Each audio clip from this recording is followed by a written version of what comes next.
Hey guys, so I haven't updated you about my 7 Evergreen in a while, and I just wanted to give you some updates, and it might be a couple parts in this series because there's been a few things that I updated, and I just want to, and a few new things that I got for the bike. So let me start with the wheels and go into depth on the wheels. I got these Blunt SS, and those are made by Velocity. And the name is on the other side here. So the Velocity Blunt SS. And I mounted those up with the same tires. The Simworks, which is by Panaracer, and they're just the thicker casing tires of the Panaracer Gravel Kings, the slick ones. As you can see, that's what I got on front, the Gravel King. And that's what I run because I'm running 95% or 85% road and just a little bit of gravel.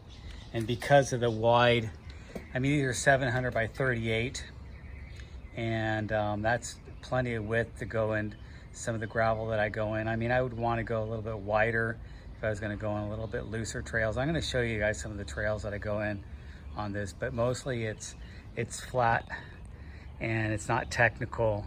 And it's just long, straight cut through trails, basically what their kind of form to the different bike routes and bike paths that I get on. Because I'm riding from my house here in Pasadena all the way to the beach. And so that's what I got going. So the other rims that I had on there, and I haven't got them back from my buddy that built up the wheels for me, was the Stance Crest. And in my past videos, I show you my Stance Crest. And so I want to talk a little bit about wheel building and wheels. And all my wheels are hand built. They're built by the same guy. He's been building wheels for me for about, I don't know, 15 years or so. And I always use DT Swiss spokes. And these are the DT Swiss Super Comp. So they go from a thick gauge to narrow gauge in the middle, and that's why they're called double butted. And so it's thicker where it goes into the rim, and it gets thinner in the middle. It also adds for a little bit of flexibility. All my wheels, I have brass nipples, and these are the longer brass nipples. So what that does is allow some adjustability with the tension. When you true the wheels or when you dish the wheels, it allows a little more flexibility with the tension. So, and all of them are laced in the same pattern. With this is called a 3-cross pattern, where it crosses 1, 2, 3 times.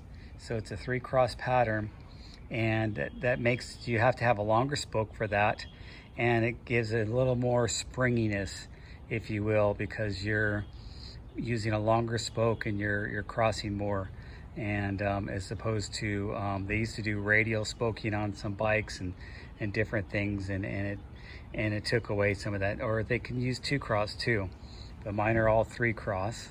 And so what I did is I switched to this rim, and it's a wide rim. It's almost 27 millimeter width, internal width. It's 26.6. So that makes this, look at how this tire sits on there. It sits on there. It doesn't sit on there like a light bulb. It really opens it up. It also creates for more volume inside the tube, inside the tire. There's no tube in there. All my tires are set tubeless. And what I've been recently using is these Granite. They're called Granite Juicy Nipples, what a name. But these ones, and what I've been doing is using these.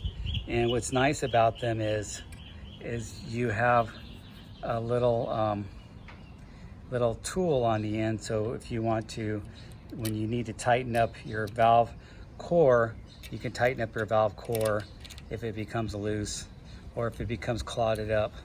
But these are going to be less likely to be clotted up, because instead of just a core going straight through, they also, imagine if this is on the inside, they also have outlets going to the side of that, so it goes straight through and then also to the side. So you have a little more variety with your valve stem, and a little more open airness inside, if you will. And so I've been using those and they work great. This is set up tubeless. I'm using the Bontrager tubeless solution to set it up tubeless, which I think it's pretty much a copy of the Paneracer's tubeless solution. It's blue, the same color, and it's a latex. And so I always put my tires with that, and that way if you get a little tiny hole, it'll seal it up.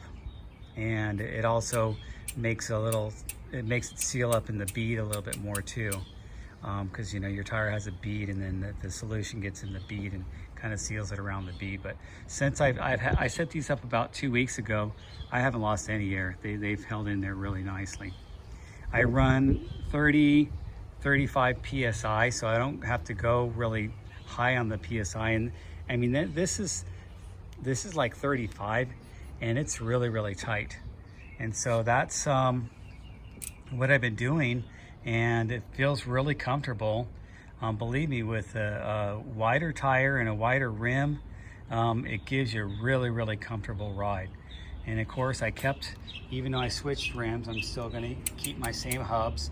Hubs are really, you buy a hub set, they last for life, unless the stupid industry keeps changing sizes. But these are 142 by 12, and that seems to be what gravel is going to stay at for a while, hopefully.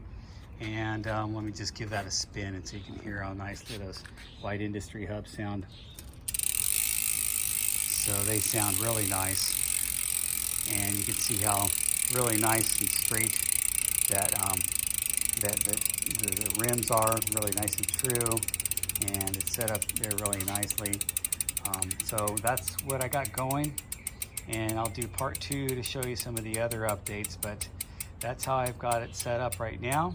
And I'm really enjoying that wider rims and the really nice tubeless setup with those Paneracer Simworks on their back, and then it has the Paneracer Gravel Kings on the front with the same rims, obviously, and you know, the same hubs, matching hubs, kind of matches nicely to my Hope brakes.